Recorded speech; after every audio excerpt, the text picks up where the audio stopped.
श्री परमात्मने नमः। ओम श्री गुरुभ्यो नमः। ओम मातृशब्दये नमः। ओम असतो मा सद्गमय तमसो मा ज्योतिर्गमय मृत्योर्मामृतंगमय। ओम शांति शांति शांति। ओम श्री गुरुभ्यो नमः। रविवार ये सत्संग की ये 33वीं कक्षा है। आप सबका स्वागत है।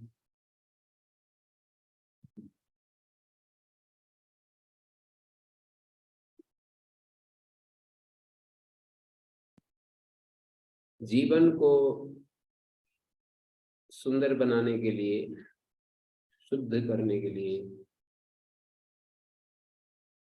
उत्तम बनाने के लिए, बेहतर करने के लिए हमें हमारे जीवन की जो अशुद्धि है वो दिखाई देनी चाहिए। दृष्टस्य ही दोषस्य सुसुखा परिहारः। जिस दोष को हम देख लेते हैं उसका सुख पूर्वक परिहार हो जाता है। ऐसा महाभाष्य में, व्याकरण महाभाष्य में कहा है, दृष्टस्य ही दोषस्य सुसुख परिहारः। देख लिए गए दोष का हम अच्छे से परिहार कर लेते हैं, उपाय कर लेते हैं। तो हमें दिखाई देना चाहिए कि मेरे जीवन में कहाँ पर, किस कोने में, किस जगह अशुद्धि काम कर रही है। कोई राग, कोई द्वेष, कोई चिड़चिड़ापन, कहीं पर दूसरों को देख करके ईर्ष्या, कभी तो वो दिखना चाहिए हमारे को। ऐसे बोलने से काम नहीं चलेगा। जब कोई दोष उभरे, जिस समय अपना सिर उठाए उस समय, उसी समय उसका दिखना चाहिए। आगे पीछे जैसे अभी यहाँ पर बैठ करके स्वीकार करने से कुछ नहीं होने वाला। ये सारे दोष हैं हमारे भीतर, तो ऐसे नहीं। जिस समय कोई दोष उभर रहा है, उठ रहा है, जैसे कि वो, जैसे कभी पहाड़ के ऊपर से सूर्य उदय होता है तो हमें दिखता है कि ये धीरे धीरे ऊपर को आ रहा है। पहाड़ के ऊपर सूर्य, हमें दिखता है कि ये सूर्य ऊपर को चढ़ रहा है, मतलब धीरे धीरे धीरे धीरे ऐसे। कभी किसी ने देखा हो समुद्र में से भी ऐसे ही सूर्य निकलता है। मैंने पहाड़ का उदाहरण दिया, यहाँ पर पहाड़ है वो तो देखे भी जा सकते हैं। समुद्र में ना भी गए हो तो पहाड़ को देख सकते हैं। समुद्र में तो साफ ही बिल्कुल ऐसे निकलता है जैसे बच्चा सा निकल रहा हो। तो ऐसे बोल रहा हूं मैं, जैसे ही कोई हमारे भीतर दोष उभर रहा हो, जैसे ही हमारे चित्त पटल पर कोई दोष आ रहा हो तो दिखना चाहिए, उसी समय दिखना चाहिए। आगे पीछे दिखने से हमारे को लाभ नहीं हो पाता है। उसी समय यदि दिखता है तो फिर बात बन जाती है।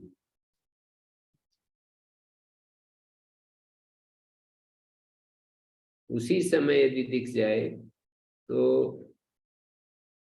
दिखना और समाधान करना, उपाय करना एक ही साथ होता है। मैंने कई बार देखा, मैं अपने मित्र को कह रहा था, मैं ऊपर गया छत के ऊपर, तो जैसे बारिश आने को थी तो मेरे को वो दिख गई कि यहाँ पर ये चटाई पड़ी है, यहाँ पर ये आसन पड़ा है, यहाँ पर ये चीज पड़ी है। दिख गई तो मैंने उसको उठाया और उसमें छाया में, जहाँ थोड़ा मैं देख रहा था कि यहाँ बहुत सारी चीजें, फिर मैं खेत में गया तो खेत में बहुत सारे घास दिखी। मैंने कहा अच्छा ये तो फिर गाय को डाल सकते हैं, बछड़े को, बछिया को डाल सकते हैं, बछड़ों को डाल सकते हैं। उधर मैं गया तो ईंट पड़ी हुई थी कहीं रास्ते में, तो ईंट को उठाया, एक रास्ते में किया उसको, रास्ते में से उसको ऐसे किया। तो दिखने के बाद हो नहीं सकता कि हम उसको वैसा ही छोड़ दें। दिख गया तो समाधान करना ही पड़ेगा। फिर आप ये कहेंगे कि दिखने के बाद भी कभी कभी लापरवाही कर देते हैं। जैसे हम रास्ता चल रहे हो और कोई बहुत बड़ा पत्थर पड़ा हुआ हो तो हम अपना बचा करके गाड़ी निकाल लेते हैं, दिख भी गया, पर हम गाड़ी को रोक करके और उसको एक तरफ नहीं करते कि किसी दूसरे आने वाले व्यक्ति को कष्ट होगा, उसको हम हटाते नहीं रास्ते से, ऐसा भी होता है। हाँ तो ये भी है। ये निमोर से रास्ता कच्चा जाता, उसमें इतना बड़ा कोई पत्थर ढकेल दिया, तो इतने समय देख रहा हूँ वही पड़े हैं, बचा के निकाल रहे हैं। कहाँ से? निमोर से इधर रास्ता जाता कच्चा, हाँ हाँ। उसमें इतना भारी कोई ऊपर से डाल दिया किसी ने, पड़े ही। तो उसमें मतलब दिख जाए तो फिर समाधान करना पड़ता है, और ना दिखे तो कोई समाधान नहीं होगा। लेकिन ये भी एक स्थिति होती है, दिखने के बाद भी आदमी आलस्य प्रमाद के कारण पर पास में से निकल जाता है, कार्य नहीं होता है। तो आलस्य प्रमाद ये दूसरी चीज है। दिखने के बाद भी यदि कार्य नहीं होता है तो आलस्य प्रमाद है। तो इसलिए पहला काम तो ये हुआ कि दिखना चाहिए। दिखने के बाद भी यदि कोई काम नहीं हो रहा है तो इसका मतलब आलस्य प्रमाद है, और उस आलस्य प्रमाद का उपाय करना पड़ेगा। अब मुझे ये बतलाओ कि दिख भी गया और आलस्य प्रमाद भी नहीं है, तब कैसे हो सकता है कि वो काम ना हो? दिख भी गया और आलस्य प्रमाद भी नहीं, मोह लोभ आदि तो कैसे होगा? जैसे मान लीजिए कोई आपको प्रलोभन दे दे कि भाई उस काम को मत करना, वहां पत्थर डाल देना या कांटे बिछा देना, कांच बिछा देना रास्ते में, और वो व्यक्ति को दिख रहा है कि यहाँ पर कोई गाड़ी आएगी, किसी के पैर पड़ेंगे, पर आपको बहुत बड़ा लोभ मिल रहा है, बहुत ज्यादा आपको किसी ने प्रलोभन दे दिया, मैं तेरे को 1 लाख रुपए, वो भी है, लोभ के कारण भी होता है। कहते हैं ना, मैंने तो ज्यादा मैं उसको जानता उस प्रक्रिया को जानता नहीं, पर कहते हैं कि कोई किसी को मारने के लिए पैसे दे देता है और वो उसको दिख भी रहा है, पर ये कहना चाहिए कि उसको ये इस लोभ के कारण से उसको ये दिख ही नहीं रही ये चीज।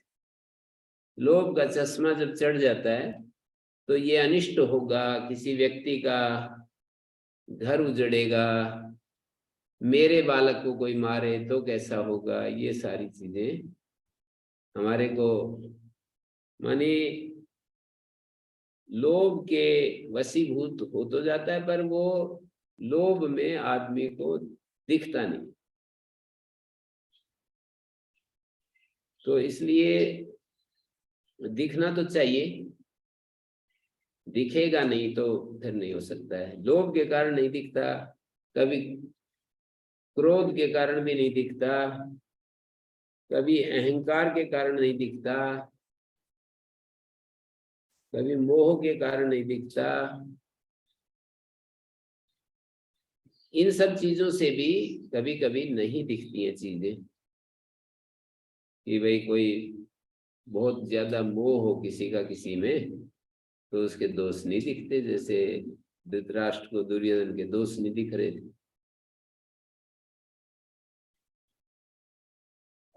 तो मोह के कारण भी चीजें नहीं दिखती। कभी अहंकार तो ये न दिखने में ये विकार भी कारण हो जाते हैं, मोह के कारण नहीं दिखते, दोष नहीं दिखते। और दूसरी तरफ अज्ञान का भी है। हाँ, उसको अविद्या अज्ञान भी कहते हैं। उसको तो फिर एक अर्थ में यूं ही कहना पड़ेगा कि दिख नहीं रहा, मानी व्यक्ति को दिख नहीं रही है चीज, इसका मतलब ये है कि उसको अभी ध्यान नहीं जा रहा है उधर, अंदर की तरफ ध्यान नहीं।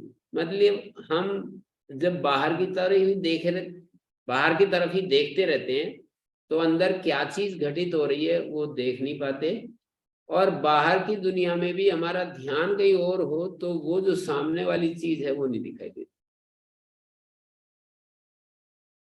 जैसे मैं देखता था पहले लोहे की बाल्टी, वो बाक्स इसमें क्या कहते हैं यहाँ पर रखी रहती थी, लोहे की बाल्टी,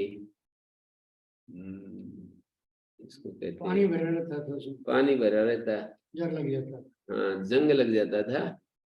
तो फिर वो मैं ये कहता कि हमें तो दिख जाता है, ब्रह्मचारियों को क्यों नहीं दिखती है, ये बाल्टी में पानी भरा हुआ है, ये खराब हो जाती है। फिर मैं कहता कि इधर मेरे एक मित्र हैं, उनको एक निश्चित टाइम काम दे रखा था कि भाई आपको ये करना है, तो 1 घंटे के लिए वो आते थे, अपनी सीध बांध करके सीधे वहां जाते, 1 घंटा करके, और आगे पीछे रास्ते में वो पड़ा हुआ है, कोई पत्थर पड़ा है या कुछ और पड़ा है।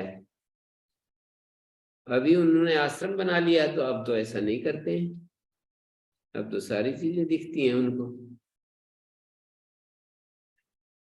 अभी अपना एक आश्रम बन गया तो अब ऐसा नहीं है कि वो सीधा बांध करके 1 घंटा ये करना है ये नहीं करना मेरे को।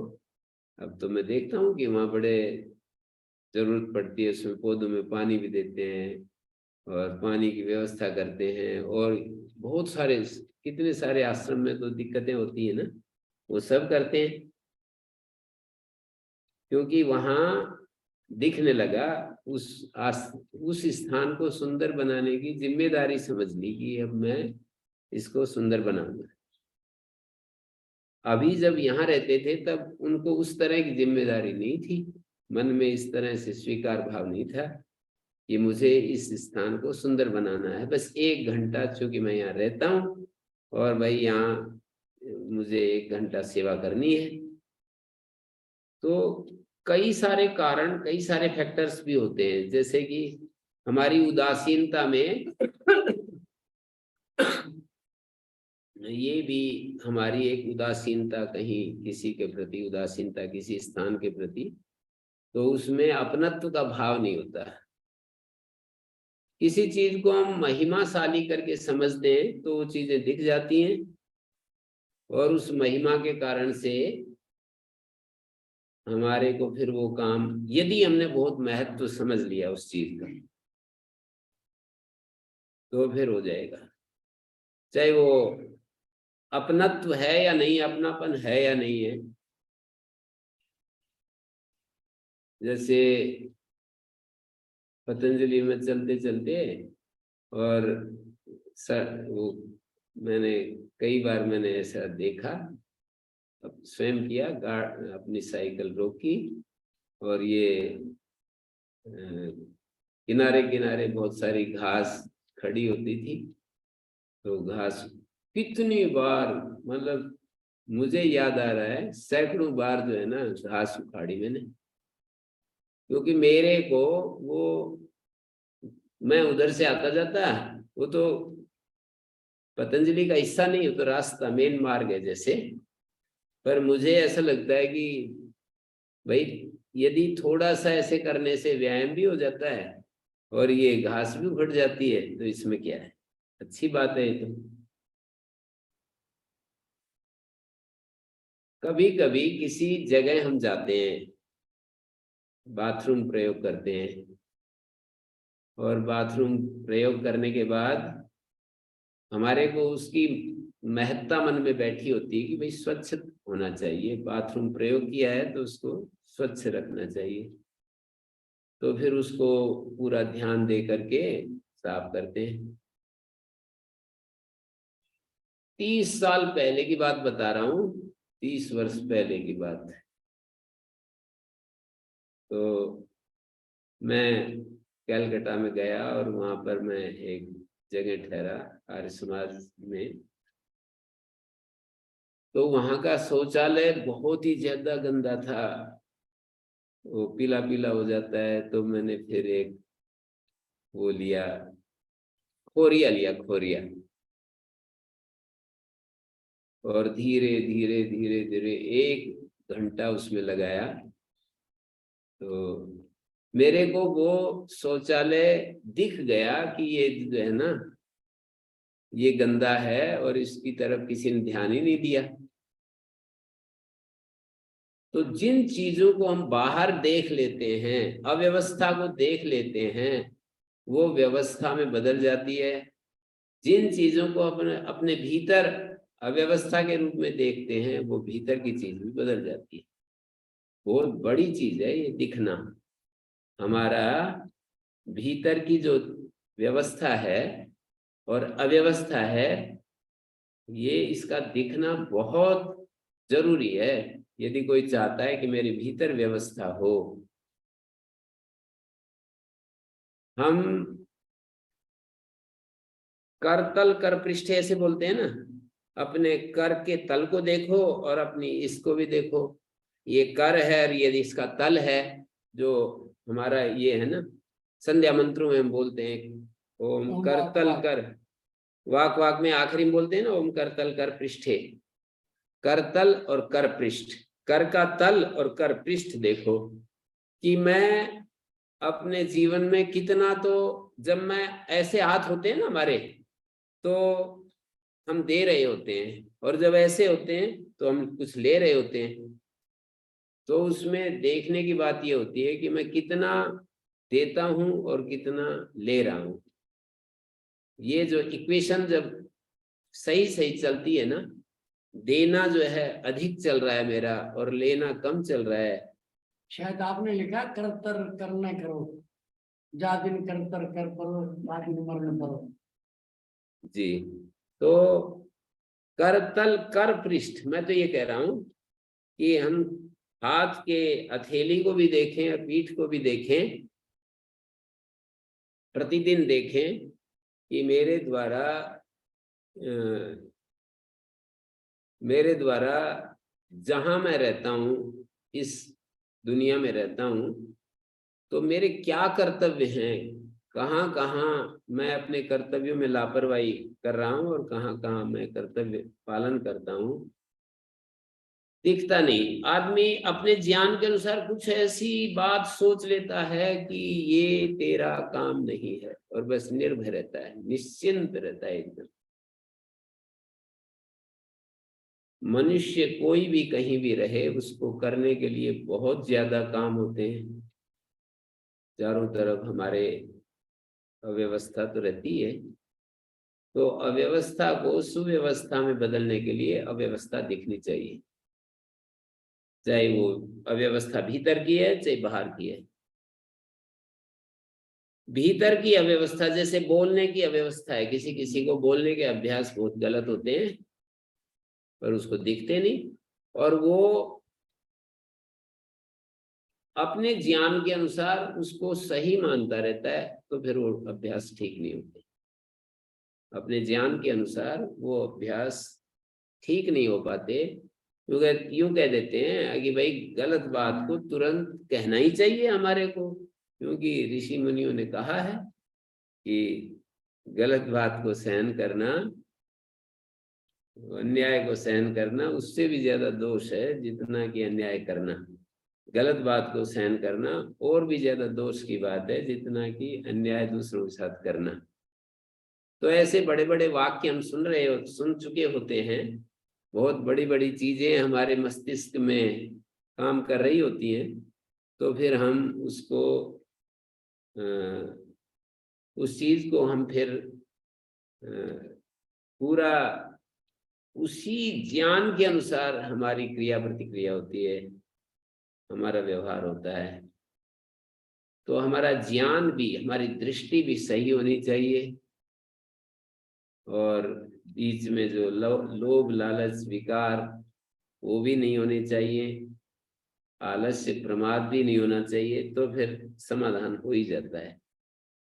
अंदर की अव्यवस्था हो या बाहर की अव्यवस्था हो, बाहर कोई चीज अस्त व्यस्त जैसे पड़ी रहती है, घरों में हम देखते हैं ना कि जो माताएं अब अव्यवस्था को पसंद नहीं करती, उनके घर कैसे चमकते रहते हैं, चीजें सब यथास्थान मिलती हैं, सब जो चीज जहां होनी चाहिए वो वहां मिलती है। पर जिनको उस तरफ ध्यान ही नहीं है, कई हमारे मित्र यूं कहते हैं मैं इस बाहर की चीजों के प्रति ज्यादा मैं वो नहीं हूँ, मतलब ज्यादा जागरूक नहीं हूँ, क्या होगा इससे। मतलब जैसे कहते हैं कि भाई इन बाहर की चीजों में ज्यादा समय खराब करने से कोई लाभ नहीं होता है। बाहर की और अंदर की, जिसने ये समझ लिया कि बाहर की और भीतर की एक ही चीज है, कोई इसमें अलग नहीं है, कि बाहर की अलग होती है अंदर की अलग होती है, एक ही बात है, ऐसा किसी ने समझ लिया, तो फिर वो उसी तरह से उसका उसका जो मैकेनिज्म है वो वैसे ही काम करता है। मतलब उसकी जो आंतरिक जो सिस्टम है, काम करने का जो सिस्टम है, उसी तरह से काम करता है। तो हमें बहुत जरूरी है कि हम चीजों को देख पाएं, और विकार बीच में आएंगे तो उनको भी देख पाएं कि ये विकार जो हैं, देखो मेरे को मार्ग से हटा रहे हैं। इसी विकार के द्वारा जब हम मार्ग से हटते हैं तो वो भी दिखना चाहिए। दिखेगा तो हम हटा लेंगे, और हमें दिखेगा ही नहीं। हम कार्य को इतना ज्यादा महत्व दे दिया कि भाई यदि थोड़ा सा लोग करने से हमें बहुत ज्यादा लाभ हो रहा है तो कर लेना चाहिए, ऐसा सोच लिया। थोड़े से झूठ बोलने से यदि हमारे को बहुत सारा लाभ हो रहा है तो बोल देनी चाहिए। ऐसे प्रिंसिपल्स होते हैं, एक आदमी के सिद्धांत होते हैं, एक एक व्यक्ति के प्रिंसिपल जो है, सिद्धांत हमारे बने हुए होते हैं। उन प्रिंसिपल्स के अनुसार हमारा फिर देखना बनता है। तो मैंने ये कहा कि भाई पहले तो दिखने की बात हो, दिखने में भी हमें ये जो बीच में जो विकार होते हैं वो भी दिखने चाहिए। कहाँ मेरा मन प्रतिक्रिया करता है, कहाँ ईर्ष्या करता है, कहाँ द्वेष करता है, कहाँ अहंकार है, अहंकारी होता है, कहाँ लोभ लालच कर रहा है, कहाँ पर मैं दूसरे के प्रति घृणा का भाव आता है, कहाँ कहाँ मैं इरिटेट होता हूँ, मैंने कहाँ चिड़चिड़ापन आ जाता है। ये सब चीजें मुझे दिखनी चाहिए। यदि मुझे दिख नहीं रही हैं तो इलाज क्या होगा। वैद्य लोग रोगी को देखते समय जिन वैद्यों को रोग दिख जाता है उसका इलाज कर डालते हैं।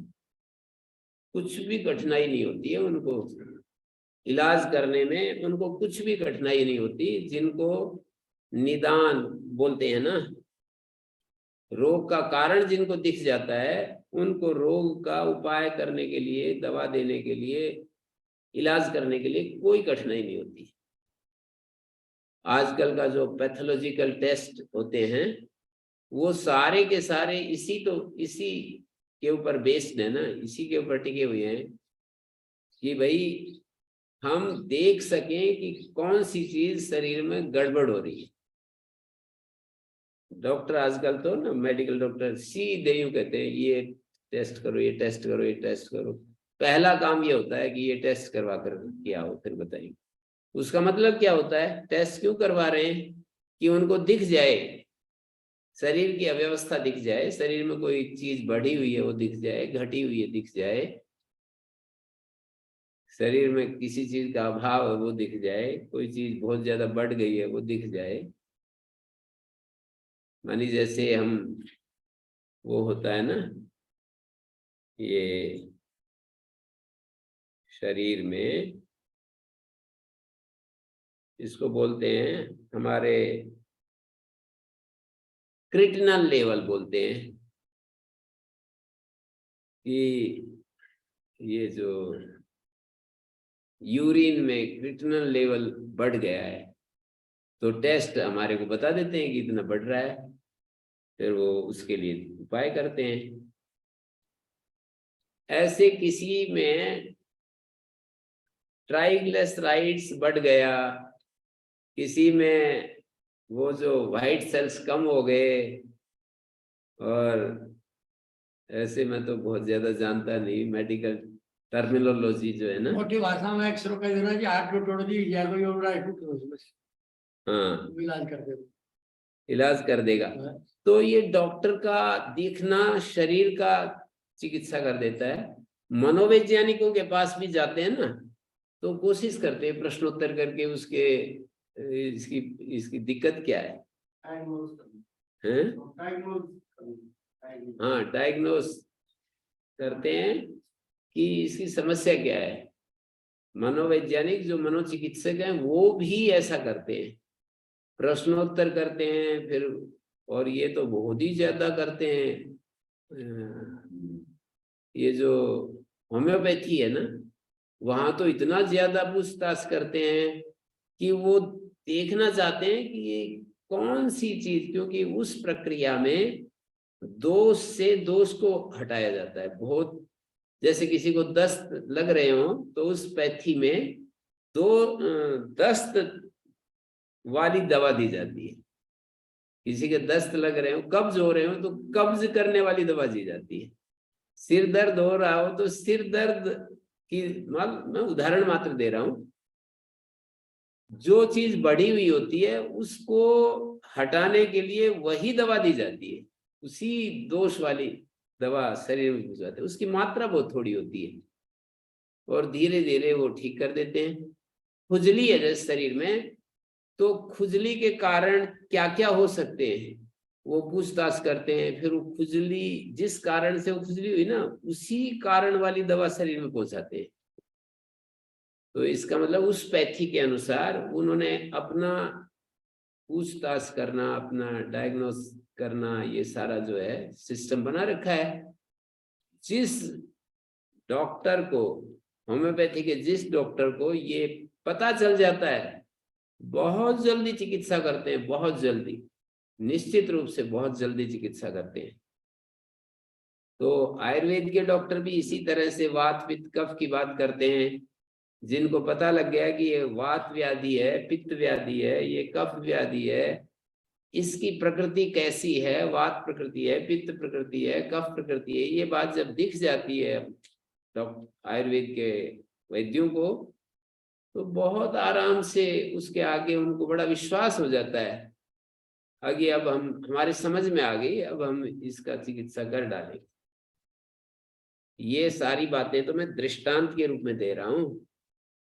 मेरा समझाना ये प्रयोजन नहीं है कि वे रोग को देखने से रोग ठीक कर देते हैं, और ईंट पड़ी हुई हो तो वो ईंट को उठा करके हम रख देते हैं।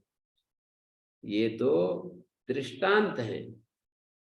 इसका जो दार्ष्टान्त है, इसका जो, इस दृष्टांत के द्वारा जो मैं कहना चाहता हूं वो यही बात है कि हम अपने भीतर की चीजों को हम देखना शुरू करें, और भीतर की चीजें यदि दिख गई तो हम समस्या को लिए लिए घूमना और समस्या के साथ जीना नहीं पसंद कर सकते। मनुष्य का ऐसा स्वभाव नहीं है कि वो उन समस्याओं को लिए लिए जीता घूमता रहे और वो कंटिन्यू रखे उन समस्याओं को। मनुष्य का व्यक्तित्व ऐसा है ही नहीं, मनुष्य की रचना ऐसी नहीं है कि वो समस्या के साथ जीना पसंद करे। कभी कभी इग्नोर करके तो जी लेते हैं, पर उसके नेचर में ऐसे नहीं है। आलस्य प्रमाद से तो हो जाता है कि वो ध्यान जाने के बाद भी उसका उपाय नहीं कर रहा है, आलस्य प्रमाद के कारण तो कर लेता है। मैंने तो पहले ही कह दिया कि आलस्य प्रमाद भी हमारे लिए बाधक हैं, न दिखना भी बाधा है और विकार भी बाधक हैं। जब कभी कभी हम किसी के बारे में बुरा सोचते हैं तो इसका सीधा सा अर्थ है कि हमारा मन बहुत ज्यादा रजोगुण तमोगुण से युक्त है। हम किसी का अनिष्ट सोचते हैं, अनिष्ट करते हैं, किसी को दुख देते हैं, कष्ट देते हैं, तो इसका अर्थ ये होता है कि हमारा चित्त अशुद्ध है। हम शरीर से क्रियाशील नहीं होते, इसका तो सीधा सा अर्थ ये होता है कि हमारे को हमने अपने स्वभाव में आलस्य को स्थान दे दिया है। मैंने प्रयोग करके देखा, मैं कल देख रहा था, कल हमने मतलब 1 बजे तक तो हम काम कर रहे थे खेत में, और फिर मैंने सायकाल तक, फिर मेरे को बाद में निष्कर्ष ये निकला कि छुट्टी करने की जरूरत नहीं थी। कोई क्या मिला मेरे को, मैं मान लीजिए छुट्टी कर दी, मैं क्लास भी ले सकता था, सायकाल की कक्षा भी ले सकता था, और रात की कक्षा भी ले सकता था, अष्टाध्यायी की कक्षा भी ले सकता था। मतलब 1 बजे के बाद 3 कक्षाएं ड्रॉप कर दी मैंने, और मैंने निष्कर्ष ये निकाला कि छुट्टी करने की जरूरत नहीं थी। और प्रसन्नता की बजाय मतलब मेरे को थोड़ा सा वैसा ही महसूस हुआ, अच्छा महसूस नहीं हुआ कि समय वेस्ट हो गया। देखो क्यों मैंने छुट्टी कर दी, क्या कैसे क्या कुछ हो गया, कैसे क्या, मतलब पूरा सीरियसली चीज को मैंने लिया नहीं और वो ऐसे हो गया। तो इस तरह से जब हम देखना शुरू कर देंगे, तो अब जैसे कल देख लिया ना, तो अब आगे से मतलब टाइम मिले फिर छुट्टी कर दें, ये तो बहुत ही ज्यादा अच्छी बात नहीं होती हमारे लिए। हमारे पास समय है, ऊर्जा है, पता नहीं कब सांस हमारा बंद हो जाए, कितने दिन के हम हैं, तो हम क्यों अपने शरीर को, अपने मन को, अपनी बुद्धि को, इसका जो उपयोग है वो क्यों ना करें। क्यों चूके, इसके उपयोग से क्यों चूके। इसका जो उपयोग हो सकता है, इसका उपयोग यही होता है। स्वामी शरणानंद जी महाराज को मैंने सैकड़ों घंटे सुना है उनको, मतलब सैकड़ों घंटे तक मैं रोजाना सुनता रहा। वो सुना ये स्वामी शरणानंद जी प्रज्ञा चक्षु, हाँ जो समझ, मानव सेवा संघ के आचार्य, तो वो उनको मैंने सैकड़ों घंटे उनको मैंने सुना, और वो एक ही बात समझाई उन्होंने कि सामर्थ्य का अपने सुख के लिए उपयोग करना, ये सामर्थ्य का दुरुपयोग है। सामर्थ्य है ही दूसरों के काम आने के लिए। हमारे जीवन का जो सामर्थ्य है, शरीर है हट्टा कट्टा, वाक शक्ति है किसी के पास, लेखनी शक्ति है किसी के पास, पैसा है किसी के पास अपना प्रभाव है, तो दूसरों के काम आ जाए, यही इसका उपयोग है। सामर्थ्य दूसरों को सुख पहुंचा दे, हमारा शरीर, हमारी वाणी, हमारी लेखनी, तो ये वो भी मतलब एक एक व्यक्ति जो है साधना के नाम से कभी कभी कहीं कहीं लंबे समय तक मौन हो जाते हैं और बिल्कुल एकदम से शांत हो जाते हैं।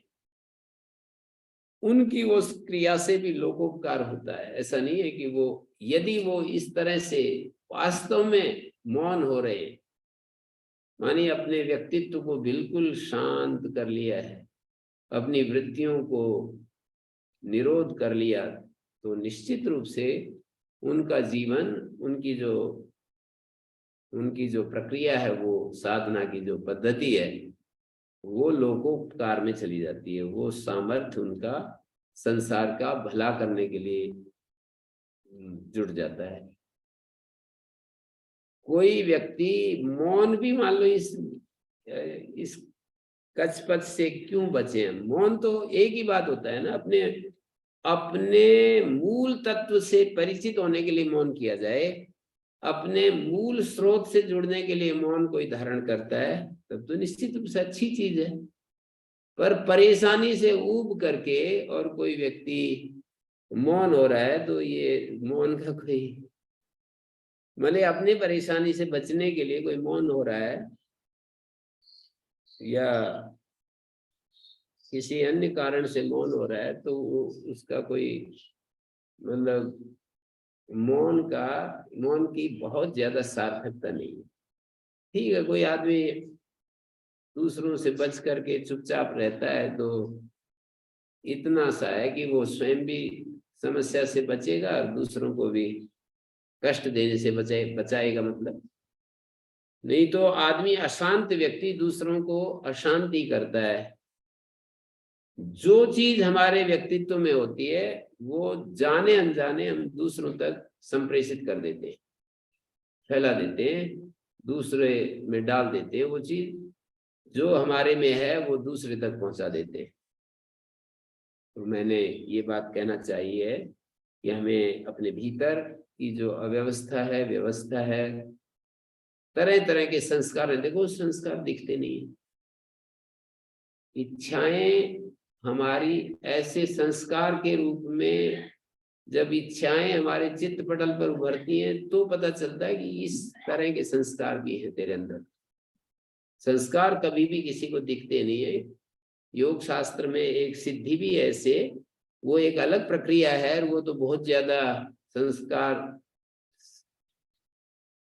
संस्कारों का भी साक्षात्कार किया जाता है और वो किन्हीं लोगों के लिए है।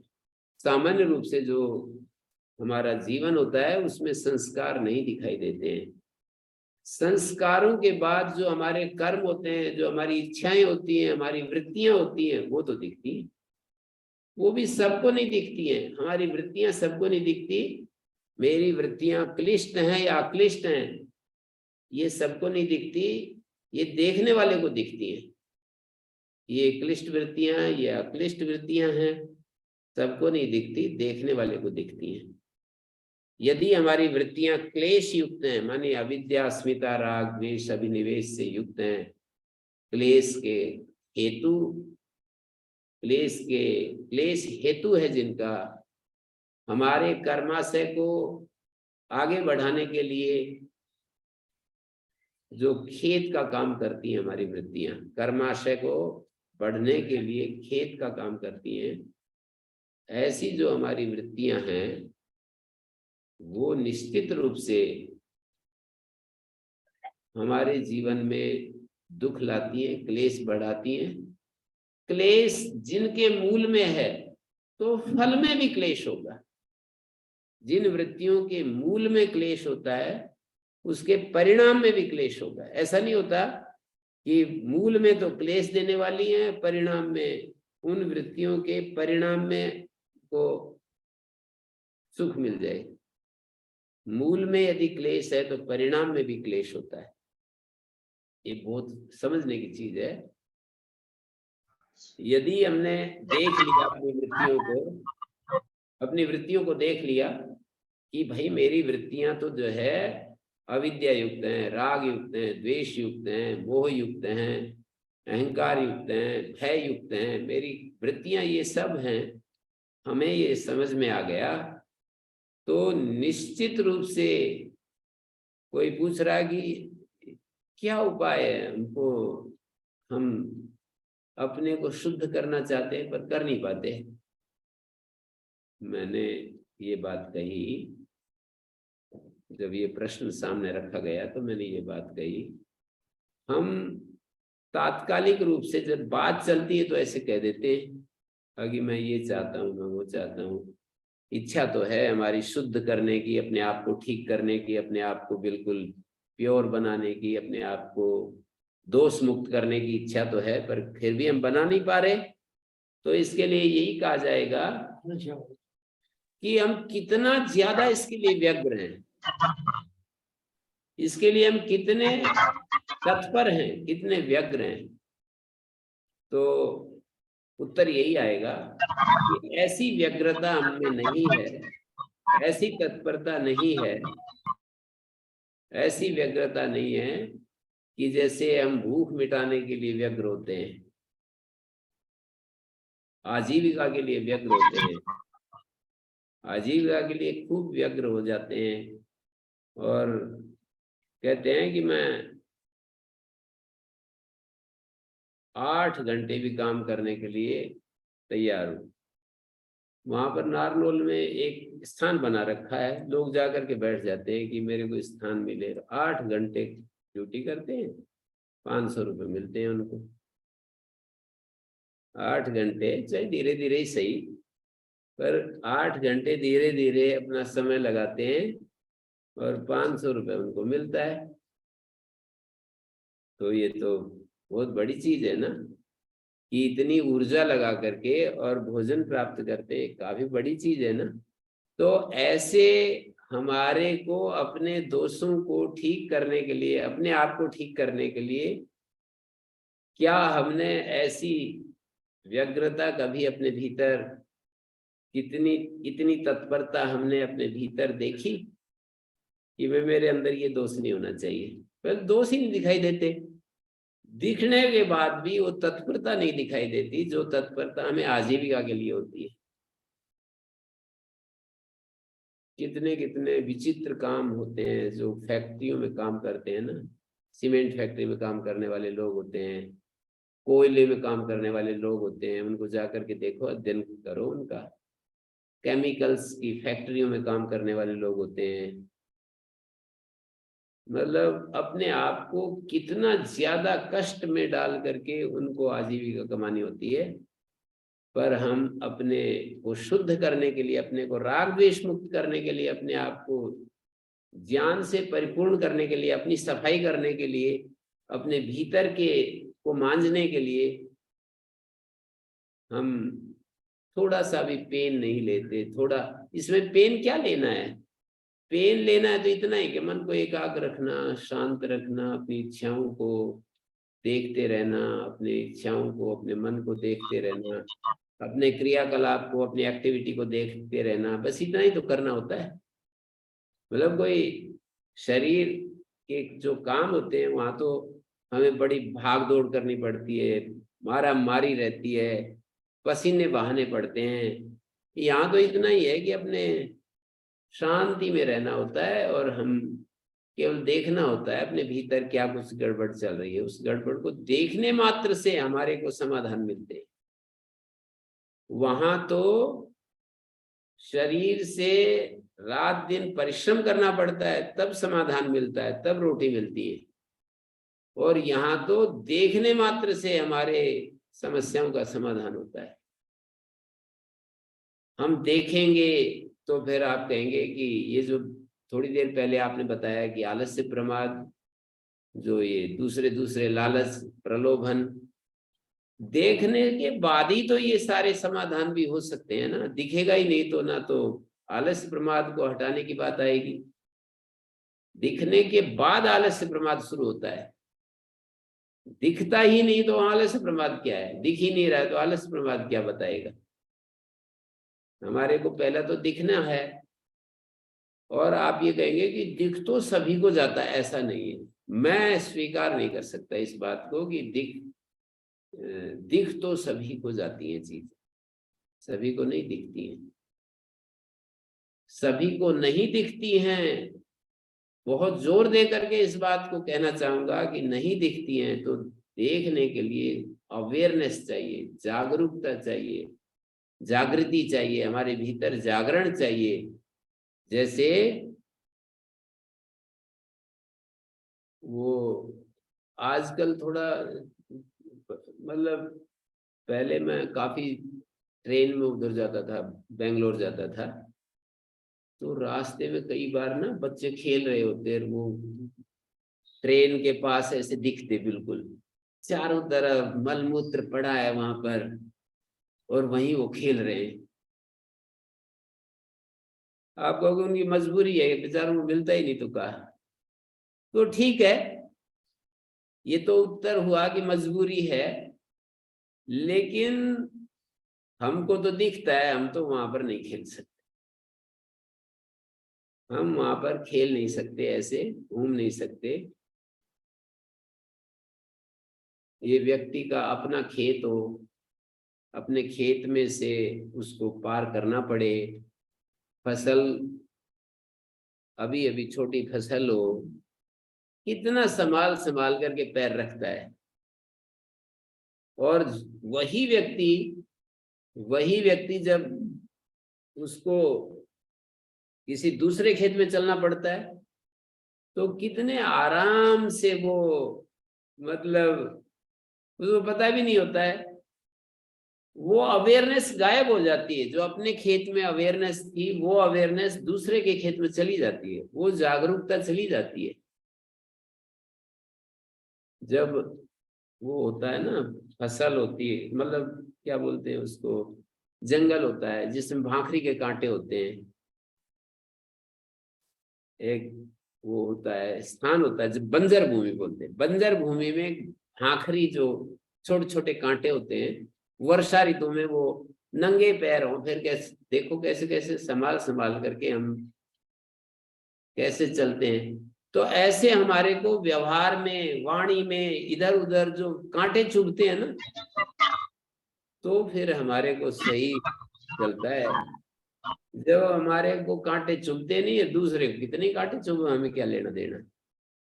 दूसरे को कांटे हमारे द्वारा चुभे और फिर भी हमें वैसे ही कांटे चुभ रहे हो हमारे भीतर, जैसे कि भाखरी के कांटे हमारे पैर में चुभते हैं तो हम संभल संभल करके पैर आगे बढ़ाते हैं। ऐसे हमारे द्वारा किया गया व्यवहार यदि दूसरे को कष्ट दे रहा है तो लौट करके हमें भी वैसा कष्टदायक यदि हो तो फिर हमारा सही हो जाता है काम। ऐसा यदि हमारा, आप देखिए विचार करके, तो एक तो हमारे हृदय में दया भाव, करुणा भाव ये कितना है ये भी देखने की चीज है। निषेधात्मक चीजें दिखें ये बात नहीं है, कुछ विधेयात्मक चीजें भी हमें दिखनी चाहिए और वे चीजें हमारा संबल बनती हैं कि ये चीज मेरे प्रारब्ध के अनुसार, भगवान की व्यवस्था के अनुसार मुझ में है और इसको बढ़ना चाहिए और इसका अहंकार नहीं करना चाहिए। क्योंकि अच्छी चीजें जब हमारे जीवन में आती हैं तो एक ही उनके साथ दोष जुड़ जाता है कि वो अहंकार को जन्म देने लगती है। अच्छी चीजें हमारे जीवन में, किसी के जीवन में अच्छी चीजें होती हैं तो वो अहंकार में बदल जाती हैं। आप देखिए, जैसे मैंने खूब अपने मित्रों को देखा कि हमने ये किया, हमने वो किया, अपनी महिमा खूब गाई जाती है। जब कोई अच्छा काम सुनाने की बात आती है, इस गुरुकुल के लिए हमने ये किया, गुरुकुल के लिए किया, हमने ही इसको ऐसे, चंद्रदास जी भी बैठे हैं, ये भी आराम से कह देंगे हम ही लाए आचार्य जी को, हमने ऐसा किया वैसा किया है। मतलब मैं ये नहीं कहता कि नहीं किया, मैं ये कहना चाह रहा हूं कि अच्छे काम के करने से हमारे को अहंकार पनपने लगता है। उस अहंकार के प्रति सावधानी तभी रहेगी जब हम इस चीज को देख पाएंगे कि किसी व्यवस्था से ये सब हुआ है। मानिए मैं कौन होता हूं इस अस्तित्व में, मैंने ये सब कर डाला। कितने लोगों की आहुति पड़ती है हमारे जीवन के निर्माण में, मैं तो बिल्कुल, मेरे को दिखता रहता है। मैं व्याकरण, जैसे मेरे को व्याकरण का विद्यार्थी कहा जाता है, अध्यापक कहा जाता है, लेकिन इस व्याकरण के क्षेत्र में भी कितने लोगों की आहुति पड़ी है, कितने विद्यार्थियों ने भी मुझे हेल्प की है। मतलब वो अच्छे विद्यार्थी नहीं मिलते तो मेरा ज्ञान कैसे विकसित होता है। कितने आचार्य, कितने सहयोगी, कितने प्रबुद्ध जन, उन्होंने मेरे को मतलब प्रेरणा दी आगे बढ़ने के लिए। प्रेरणा इस अर्थ में ही नहीं कि आप पढ़ो जी बहुत अच्छा है बहुत अच्छा है, ऐसा नहीं, मतलब वो निमित्त बने, वो प्रश्नोत्तर के माध्यम से वो सहयोग दिया। और ये सब करने के बाद फिर मैं अपनी मोहर लगा देता हूँ कि मैंने ऐसा किया, मैं ऐसा हूँ, मैं वैसा हूँ। तो अच्छे रास्ते पर चलने के लिए एक ही दिक्कत है, अच्छाई के रास्ते पर चलने पर एक ही दिक्कत है। जैसे सहन करने में एक ही दिक्कत है ना, आदमी को कमजोर माना जाता है। कोई आदमी सहन ज्यादा करता हो ना तो फिर उसके साथ में एक ही समस्या होती है कि लोग उसको कायर मानते हैं, लोग उसको डरपोक मानते हैं। देखा ना, चुस्किया नहीं मेरे सामने, ऐसे ऐसे बोलते हैं। तो जैसे सहन करने के क्षेत्र में एक समस्या है कि आदमी को कायर समझ लिया जाता है, ऐसे ही अच्छाई के रास्ते पर चलने पर एक ही समस्या है कि आदमी को अहंकार आ जाता है। और अहंकार बढ़ना हमारे जीवन के सारे करे कराए पर पानी फेर देता है।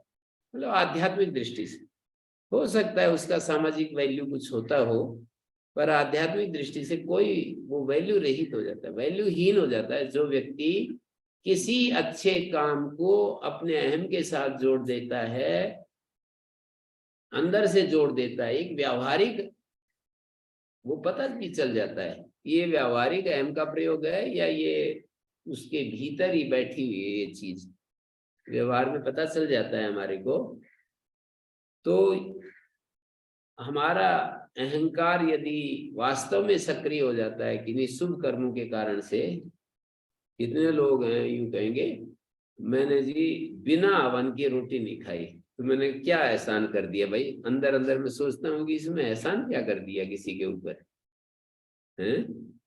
बिना हवन किए भोजन नहीं किया, तो बहुत अच्छी बात है, आपने कोई एक शास्त्र विहित आज्ञा का पालन किया, तो उसमें अहंकार की क्या बात है।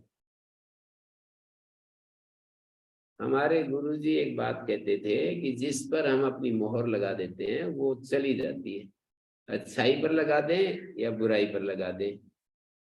अच्छाई पर लगा देंगे तो अच्छाई चली जाएगी, और बुराई पर लगाएंगे तो बुराई चली जाएगी। तो देखने की बात मैं ये कह रहा था कि यदि हमें को अच्छाई लग रही है तो उस पर सावधान होना चाहिए कि वहां अहम की मोहर ना लगे, और बुराई यदि दिख जाए तो वहां हमें सचेत रहना चाहिए कि इस पर तेरे मोहर लगनी चाहिए, मुहर लगनी चाहिए। मुहर लग गई तो चला जाएगा। किसी व्यक्ति ने अपने आप को वास्तव में क्रोधी समझ लिया और वो ये देख रहा है कि इससे कितनी हानि हो रही है, तेरी भी और दूसरों की भी, साथियों की भी, घर परिवार की बहुत ज्यादा हानि हो रही है, तो वो क्रोधी नहीं रहेगा। कितने दिन तक चलेगा वो। किसी व्यक्ति ने ये देख लिया कि तेरा ये व्यवहार ठीक नहीं है, कब तक ठीक नहीं रहेगा। किसी व्यक्ति ने देख लिया कि तू तो हठीला है, तो वो हठीला कब तक उसका हट, वो तो धीरे धीरे हट जाएगा। कई मित्र हैं मेरे, तो मैंने कहा उनको कि जी मैंने जो है ना आपको समझ लिया, अब आपसे मैं ऐसे व्यवहार करूंगा कि एक बार तो कहूंगा और फिर यदि आपके मुख से ना निकल गई तो मैं दोबारा नहीं कहूंगा फिर, क्योंकि मैं समझ लिया कि भाई ये तो मतलब फिर दोबारा तो इनको कितना ही बोलो, फिर बदलने वाले नहीं। तो ऐसे हम एक एक व्यक्ति के स्वभाव को देखते हैं और उसके अनुसार हम व्यवहार करने की कोशिश करते हैं कि जिससे हमारे परस्पर के संबंध स्मूथली चलें। ऐसे अपने भीतर को, हर चीज को देखने की जरूरत है। ये बहुत ही आवश्यक बात है जो मुझे समझ में आई, मैंने आपके बीच में शेयर किया कि हमें दिखनी चाहिए चीजें, अपने दोष दिखने चाहिए, अपने गुण दिखने चाहिए, और गुण को भगवान का प्रसाद समझना चाहिए। गुण के साथ में अपने अहंकार को कभी नहीं जोड़ना चाहिए, और दोष के साथ स्वीकृति भाव होनी चाहिए कि मेरे ये दोष है। गुणों में समष्टि का, भगवान का, अपने पूर्व, अपने अपने पूर्व वाले कर्म का, या ये जो माता पिता, गुरुजन, विद्वान, सबका सहयोग है। यदि कोई गुण है तो उसमें सभी का सहयोग है, और कोई दोष है तो उसमें मेरा प्रमाद, मेरा आलस्य, मेरी बेहोशी, ये नए दिखने में बेहोशी होती है ना, तो वो सब चीज आनी चाहिए। और कितना अच्छा लगता है ये सब, कितना अच्छा लगता है ये सब करने से। बोरिंग चीज नहीं है ये। अगर जी ऐसे करेंगे तो बिल्कुल ही हम तो परेशान हो जाएंगे, बहुत ज्यादा हम हीन भावना आ जाएगी, ऐसा नहीं है। हीन भावना नहीं आएगी। अहम भावना भी नहीं आएगी। मतलब गुणों के कारण से जो अहम भावना आती है उसके प्रति यदि सचेत रहेंगे तो अहम भावना कहाँ से आएगी। दोषों के प्रति जो हीन भावना आती है उसके प्रति सचेत रहेंगे तो वो हीन भावना कहाँ से आएगी। सचेत रहेंगे। और कहते हैं संध्या मंत्र अघमर्षण मंत्र होते हैं, उनका जो देवता है वो अघमर्षण है और उनका ऋषि भी अघमर्षण है। भाववृत्त देवता है, अघमर्षण ऋषि है। जो हृदंच सत्यंच अभिधात संध्या में जो 3 मंत्र बोले जाते हैं वहां पर देवता तो भाववृत्त अस्तित्व का वृत्तांत। भाव का मतलब सत्ता और वृत्त मानी वृत्तांत, सत्ता का वृत्तांत है इन मंत्रों में। और उसका ऋषि कौन है? बोले अघमर्षण। अघ को मर्षण करने वाला ऋषि है। तो जो तत्ववेत्ता या जो वाइज मैन, जो ज्ञानी, जो दृष्टा ये देखता है कि ये संसार कितने सहज रूप से निर्मित हो गया और अब भी चल रहा है, मैं किस बाड़ी का बथुआ हूं, उसके लिए एक बहुत सारा समुद्र के किनारे बहुत जल का एक सागर और उसके कुछ बूंदे मैं हाथ में लेकर के ऐसे में देख रहा हूं, और बहुत सारा ढेर हो जैसे बालू का, समुद्र के किनारे पर बालू बालू बहुत दिखाई देती है, और उसको मैं एक ऐसे हाथ में लूं, एक कण जो होता है ना उस उतना भी अस्तित्व नहीं है हमारा। तो जब अस्तित्व को देखोगे ना कैसे सूर्य, चंद्रमा, धरती, आसमान, इस अस्तित्व में कैसे ये चीजें सहज रूप से प्रकट हो गई, और उस अस्तित्व में मैं यदि एक कदम गलत रखूंगा, गलत विचार मेरे मन में आएगा, गलत भाव आएगा, किसी के प्रति दुर्भाव आएगा, तो मेरी क्या स्थिति है, क्या औकात है मेरी इस पूरे अस्तित्व के सामने। इसी तरह से हम जब अपने दोष को देखेंगे तो भी ये बात होगी। दूसरी तरफ क्या होगी कि इतना विशाल ये अस्तित्व है, और भगवान के, क्योंकि वैदिक धर्मी और ये जो भक्त लोग, ये कहना चाहिए भक्त लोग इसी भाषा में बोलते हैं कि भगवान ने इतना, ईश्वर ने इतना ये सहज रूप से इस अस्तित्व को बना दिया, मेरे में कोई दोष है भी तो वो भी ऐसे ही सहज रूप से निकल सकते हैं। तुझे अपने आप को उसके समर्पित करना होगा। बस एक ही नियम है, अपने आप को उसके चरणों में डालना होगा, उसके हाथों में डालना होगा। तो ऐसा करने से हम अपने जीवन को और ज्यादा सुखद बना सकते हैं। हाँ जी, किसी का कोई प्रश्न तो नहीं है?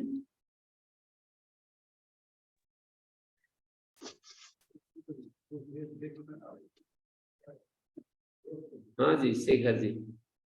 जी गुरु जी। जी जीवन माता जी, आपने आपका माइक खुला है।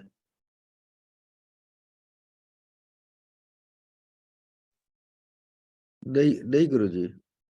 जी जी, तो ठीक है हम, हाँ जी, एक प्रश्न इधर पूछ रहे हैं। हाँ जी, ब्राह्मण का मतलब ये होता है जो, ब्राह्मण का अर्थ होता है जो ब्रह्म को जानता है या ब्रह्म को जानने के लिए प्रयास कर रहा है। ब्रह्म का स्वरूप होता है सच्चित आनंद। सच्चित आनंद जो ब्रह्म है उसको जो जानता है या उसको जानने के लिए अपनी पूरी जी जान लगा रखा है। क्षत्रिय वो होता है जो नेतृत्व करने के लिए जो अपना पूरा कोशिश कर रहा है, दूसरों को व्यवस्था देने के लिए कोशिश कर रहा है, व्यवस्था करे, नेतृत्व करे।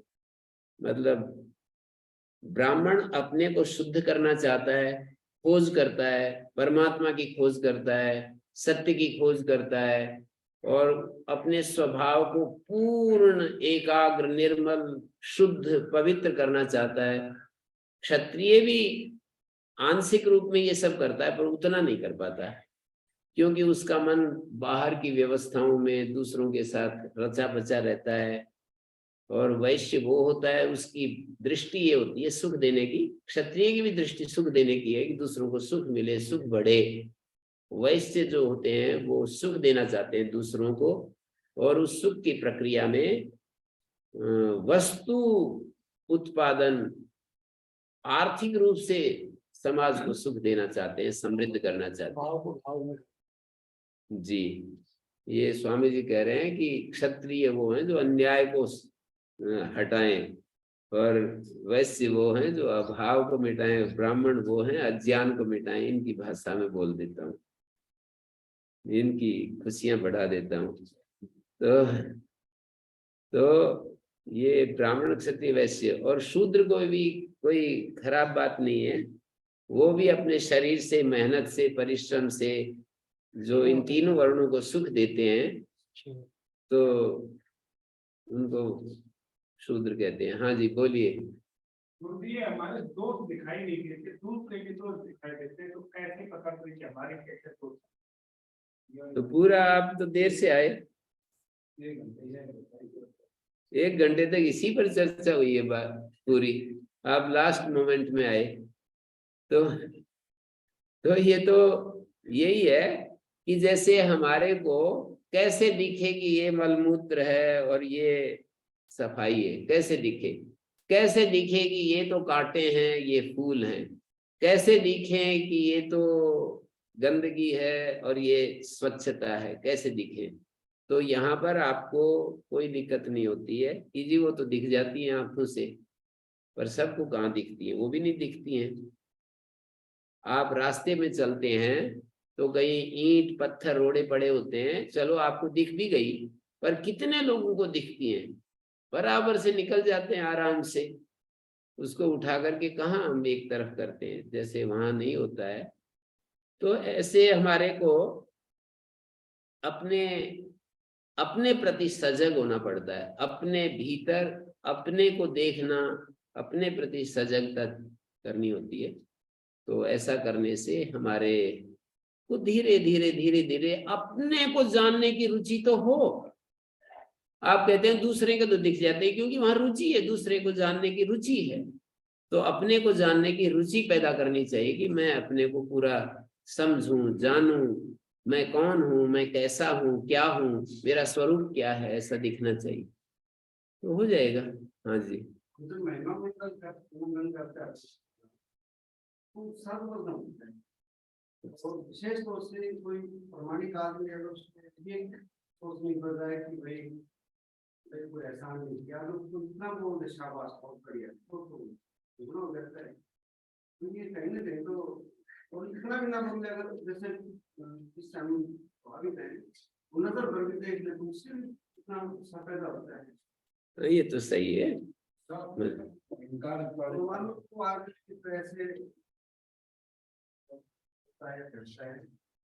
नहीं, मैं भी अच्छा मानता हूँ, कोई लोग अच्छे काम कर रहे हैं उनको देख करके अच्छा महसूस करता हूँ, पर मैं तो अपने लिए ही कह रहा हूँ ये बात। कोई अच्छी बात मैं करूँ तो इसमें किसी पर एहसान थोड़ी है भाई, मेरे को भगवान की ये कृपा मिली है कि मेरा संस्कार ऐसा है, मैं झूठ ना बोलूं, मैं हमेशा किसी के दोष ना देखूं, मैं हेल्प करूं, मदद करूं।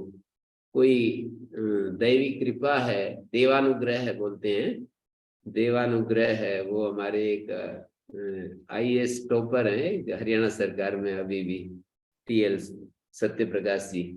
तो वो बात चल गई, बोले कि अभी मेरे को यदि परीक्षा में बैठाओ तो वो जो प्रिलिमिनरी होता है ना, जो प्रवेश परीक्षा होती है, शायद मैं वो नहीं कर पाऊंगा। ये तो किसी ने कोई परीक्षा पास कर ली तो देवानुग्रह, ऐसा शब्द बोला उन्हें, देवानुग्रह हम कह सकते हैं इसको।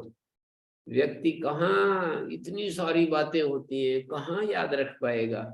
50-60% किसी ने जो विषय होता है, सब्जेक्ट होता है, 50% किसी ने मतलब अपने सब्जेक्ट को किसी ने सीख लिया तो बहुत बड़ी बात होती है। और उसमें भी बोले देवानुग्रह होता है। तो मैं भी मानता हूँ कि कोई अच्छा चल रहा है तो उसका उत्साह बढ़ना चाहिए, पर मैं अपना ही आकलन करके और सुझाव दे रहा हूँ कि हमें अहंकार नहीं करना चाहिए। हमें किसी अच्छे गुण को अपने मैं के साथ जोड़ने से हमारी हानि होती है, उससे वो शिथिलता आती है, अभिमान आता है। योग सूत्रों में भी कहा है कि कभी भी कितना भी आगे बढ़ जाए आदमी को संग दोष से और अभिमान से बचना चाहिए।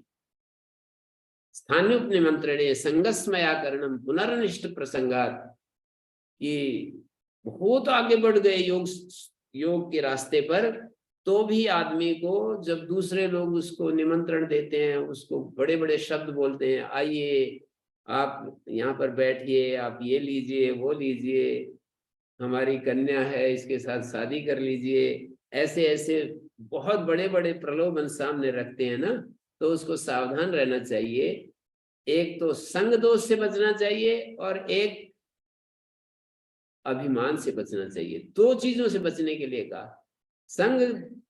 संग आसक्ति कहते हैं, आसक्ति से बचना चाहिए। जब दूसरे लोग हमारे को करते हैं तो उसमें राजी होने की बात नहीं होनी चाहिए, और अभिमान भी नहीं होना चाहिए।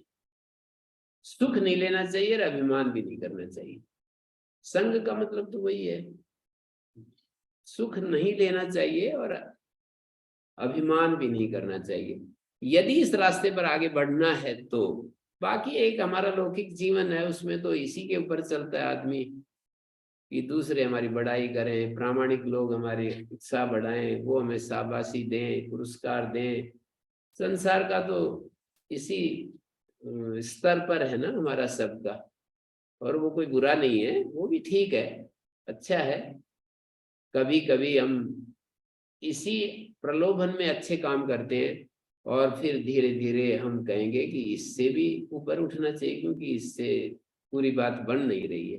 खूब अच्छे काम कर लिए, बड़े बड़े पुरस्कार भी मिल गए, फिर भी जीवन में पूरी जो अंतिम तृप्ति है वो तो नहीं मिली, तो फिर आदमी निरीह होने के लिए कदम बढ़ाएगा।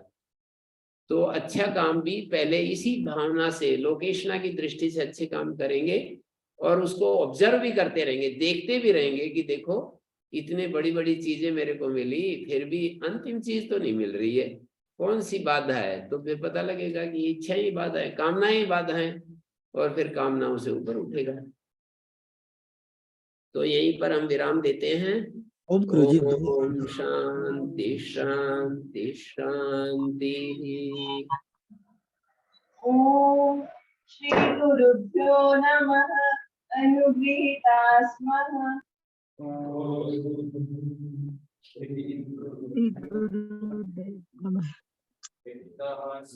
ओम प्रणाम गुरुजी।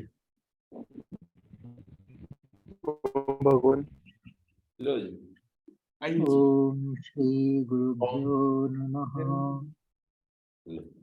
सॉरी स्वामी प्रेमदेव जी एंड गौतम जी, आपके प्रश्न नहीं हो सके अब की बार। कोई बात नहीं, फिर कर लेंगे संन्यास पढ़ना। जी। एक्चुअली हाथ खड़ा हो जाए ना तो पता चल जाता है, कई बार चैट बॉक्स में पता नहीं चलता। जी इसमें हाथ दिखा नहीं मुझे। हाथ का तो वहाँ पे जहाँ रिएक्शंस लिखी हुई है, इसमें बस ये चैट में ही दिया था, चैट था, रिएक्शन था, इसी ये सर रिएक्शन वाले पे दबाना है। रिएक्शंस में आ जाता है हाथ वगैरह। जी जी आगे ध्यान रखूंगा।